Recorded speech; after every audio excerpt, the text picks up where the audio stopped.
torcedor vascaíno, fala torcedora vascaína, bem-vindos ao canal. E o Vasco conseguiu finalmente sair com uma vitória no Campeonato Brasileiro. Após um longo jejum, desde a partida contra o Santos, o Vasco não consegue o resultado positivo no Campeonato Brasileiro. E uma vitória para justamente ganhar um fôlego nesse Campeonato Brasileiro. Uma vitória difícil, uma vitória muito suada, muito conquistada, com diversos outros fatores além do Vasco da Gama, né? A gente vai conversar aqui nesse vídeo. E a gente conseguiu perceber que o Vasco, ele realmente foi um time superior ao Sport em grande parte do primeiro tempo. O Vasco, na dinâmica que o Diniz se propôs, um toque de bola, o Vasco consegue chegar ao primeiro gol, né? O Nuno faz o primeiro gol, né? E o Vasco ele vai conseguindo controlar as ações do jogo até que um personagem da partida surge, que é o Klaus, né? O juiz, o Rafael Klaus, ele surge na partida como na verdade, um personagem para atrapalhar, né? Pois ele inventa um pênalti no Lucas Freitas, né? O Freitas não comete o pênalti. Vocês virem o lance, né? A Nadine, na transmissão da Amazon Prime, comentou, né, que o Lucas Freitas havia cometido pênalti e que o Klaus estava certo. Ela está totalmente errada, tá? Independente, assim, eu não conheço muito a trajetória da Nadine, mas o comentário dela foi muito infeliz, porque o Klaus ele erra no lance. E o pior, não sei se o VAR chamou ou se ele ignorou o VAR, mas ele erra e ele insiste nesse erro. Qual o grande problema? O Lucas Freitas ele tira a bola do adversário e ele não deixa o pé. Então o jogador do Sport é que entra em contato com o Lucas Freitas e não o Freitas que entra em contato com o jogador do Sport. Portanto, o contato que há é justamente um contato do atacante do Sport que se joga ao ele mesmo ter o contato com o jogador do Vasco. O jogador do Vasco não deixa a perna esticada em nenhum momento, é um movimento natural do jogador. Portanto, um pênalti que coloca o Sport novamente na partida. Após isso, o Vasco ainda consegue reagir e fazer o 2-1, né? Uma jogada ali com o Nuno. Porém, até o gol, né, nós temos aqui um lance com o Nuno, né, em que o volante do Sport, o Zé Lucas, ele bateu o jogo inteiro. É impressionante como ele bateu nos jogadores do Vasco e o Klaus ignorou, né? Então nós temos diversos lances dele, temos diversos lances também do Aderlan, que também jogou, realmente eu achei que jogou de uma forma mais violenta, e é do Aderlan que é justamente o lance que tira o Jair do jogo, né? O jogador do Sport, ele dá uma tesoura no jogador do Vasco da Gama, né? Que ali o Jair teve um entorse no joelho. E o Klaus não marcou falta, era uma falta para ser marcada, uma falta para cartão, e conforme foi a intensidade da pancada, o VAR até poderia chamar para considerar uma expulsão, mas de fato era uma falta para cartão amarelo. E o Klaus nem falta deu, ele seguiu o lance do jogo. Então ali naquele momento a gente perde o Jair, talvez, né, a gente torce para que não, mas talvez a gente pode perder o Jair para a temporada, né? Talvez a gente não tenha mais o Jair nessa temporada, porque lesões no joelho realmente são muito complicadas. Se ele rompeu algum ligamento ali, cara, só ano que vem. Só ano que vem. O cara não volta a jogar esse ano pelo Vasco da Gama. Então, numa arbitragem totalmente irresponsável do Rafael Klaus, o Vasco ainda assim consegue fazer o 2-1 ali com uma excelente jogada do Nuno, que ele deixa o zagueiro do Sport ainda no chão, né? Eu acho que ele é volante. Deixa ele no chão.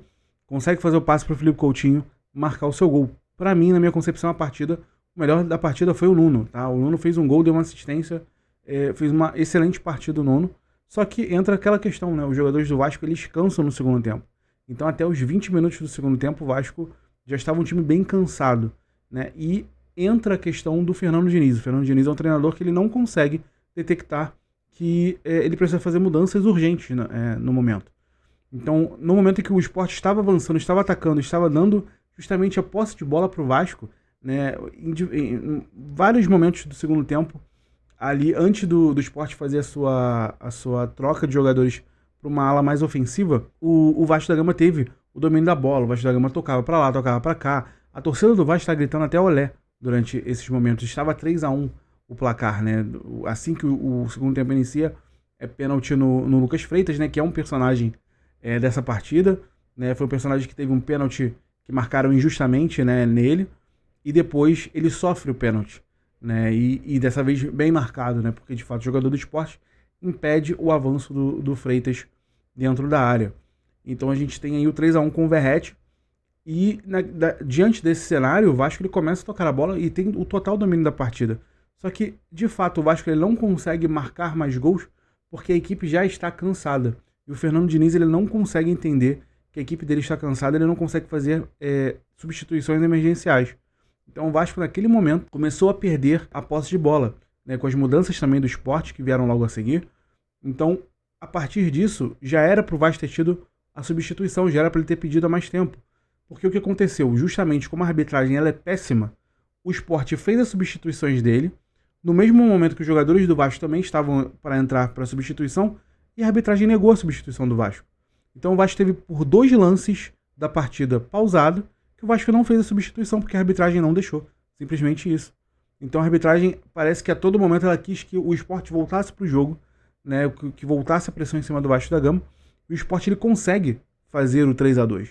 Né? Então ali, naquele momento, o segundo gol do Sport, de fato, incendiou a partida. E as mudanças do Diniz, elas surtiram efeito apenas no momento físico, porque os jogadores estavam extenuados. O Nuno não conseguia mais, o Cauã Barros não conseguia mais, o Felipe Coutinho não conseguia mais jogar, porque eles estavam muito cansados.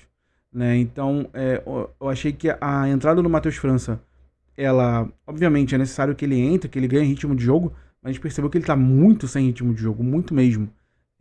Ele não tem um arranque que ele tinha quando ele saiu do Flamengo. Então, talvez tenha mudado, ou talvez seja apenas o ritmo de jogo. A gente não sabe, jogou apenas alguns minutos, mas já é um sinal que ele precisa melhorar essa parte física. Essa pausa da FIFA pode ser providencial para ele. Mas naquele momento eu achei que a partida deveria entrar com o Andrés. Cara. O Andrés ele é um jogador muito rápido, é um jogador que daria essa possibilidade do contra-ataque para o Vasco da Gama, mas ele não optou por isso. Ele optou pelo David e pelo Matheus França, né? E o Vasco ali é uma vitória que a gente tem que entender que é uma vitória que existe no Campeonato Brasileiro para ganhar uma certa casca. O Vasco ele não consegue, ou pelo menos não conseguia ganhar partidas apenas com gol de diferença. Também entra outra escrita, o Fernando Diniz ele só ganhou partidas pelo Vasco da Gama quando o seu time fez 3 gols ou mais. Isso é muito preocupante. O Vasco ele não é um time que ganha de 1-0, ele não é um time que ganha de 2-1. Ele é um time que tem que fazer 3 gols para ele conseguir, ou mais, para ele conseguir uma vitória no campeonato. Então isso tudo se torna muito difícil, porque com outras equipes que não terão uma facilidade para serem feitos gols, e que às vezes partidas poderão ser definidas com placar magro, é um sinal de alerta, porque talvez o Vasco não consiga ganhar, né, dessa forma. Então a gente espera que com os reforços o Vasco consiga ter um equilíbrio maior, principalmente na zaga, né, já que o Cauã Barros, ele, por exemplo, não conseguiu jogar a partida toda. O Hugo Moura teve que ir para a volância e ele colocou o Lucas Oliveira para fazer ali a zaga, que eu acho que até o Lucas Oliveira entrou bem, né? Apesar de a gente saber que é um jogador que não tem uma técnica muito apurada, mas ele elevou mais o padrão de altura do time e o Hugo Moura conseguiu ir para fazer a dupla de volantes com o Matheus Carvalho, vulgo Cocão. Então, assim, foi um jogo difícil, foi um jogo que o Vasco foi prejudicado, um jogo em que o Vasco foi prejudicado pelo seu próprio treinador, porque ele não sabe, não tem senso de urgência, então ele não consegue perceber que a equipe dele está desgastada e que o adversário está realmente ganhando o campo e está fazendo uma pressão. Ele demora muito para substituir. Então, assim, o Vasco ele conseguiu ganhar ali acho que uma casca. Acho que os jogadores conseguiram, de fato, entender que às vezes realmente a partida será apertada e vai ter que dar a vida ali em todo momento. Acho que o Léo Jardim, em certos momentos, ele insera de uma forma desnecessária, porque a partida aí ela ia terminar. Né? O Klaus ali, em certo momento, ele pediu para ele levantar porque ele vai terminar a partida. E a cera do Léo Jardim a consequência disso tudo foi ele acrescentar 1 minuto. Então a gente teve 1 minuto a mais, né, para sofrer, digamos assim, enquanto a equipe do Sport pressionava até o fim. Só que, de fato, a equipe do Sport ela não tem uma qualidade como a equipe do Vasco possui e diversas outras equipes no Campeonato Brasileiro possuem. Então, o Vasco correu muito risco à toa, desnecessário. Ele poderia ter matado a partida, feito um 4-1 ia matar a partida. Ele, de fato, só ia ficar tocando a bola. Mas o juiz e o Vasco mesmo deixou o Sport voltar para a partida.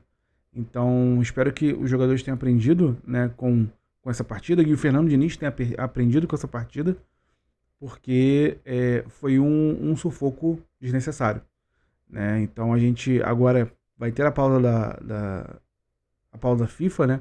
E a gente espera que o Vasco da Gama possa treinar, os jogadores possam treinar mais para que eles consigam estar mais entrosados, porque a volta já é o jogo da Copa do Brasil contra o Botafogo. E a equipe do Botafogo, ela se ajustou no último jogo do Campeonato Brasileiro. Foi um jogo muito bom pela equipe do Botafogo. Então, a gente precisa que o Vasco esteja totalmente alinhado e equilibrado para poder fazer uma outra partida como ele fez contra o Botafogo, sem sofrer um gol de bobeira como foi o gol do Arthur Cabral, e que a gente possa se classificar e passar de fase. Porque assim, essa Copa do Brasil, ela tem uma certa vantagem porque muitos clubes que têm um poderio financeiro maior do que as equipes que estão lá, não estão mais. Então, a probabilidade de ganho, ela aumenta, né? Obviamente, a gente ainda tem o Cruzeiro, que para mim é o postulante ao título da Copa do Brasil, é a melhor equipe da competição da Copa do Brasil, tá? Dentro do brasileiro também é a melhor equipe que está no brasileiro, que também está na Copa do Brasil, então eles para mim são os postulantes ao título. Porém, uma final Cruzeiro e Vasco seria sensacional, seria fantástico. E de fato, ali em jogos de final, a gente, né, nunca sabe o que pode acontecer, né? Tudo pode acontecer numa final. Então o Vasco poderia ter chances contra a equipe do Cruzeiro, mesmo o Cruzeiro jogando muito mais do que o Vasco hoje, tá? Então a gente fica aqui na espera que o Vasco consiga se alinhar, consiga se acertar e que na volta dessa parada da FIFA a gente possa voltar com a Copa do Brasil buscando a classificação de fato e ganhando da equipe do Ceará no Campeonato Brasileiro. No mais, deixa aqui nos comentários o que você achou da partida do Vasco, o que você achou da arbitragem nessa partida, tá? Nos vemos em breve em um próximo vídeo. Um forte abraço, sempre Vasco.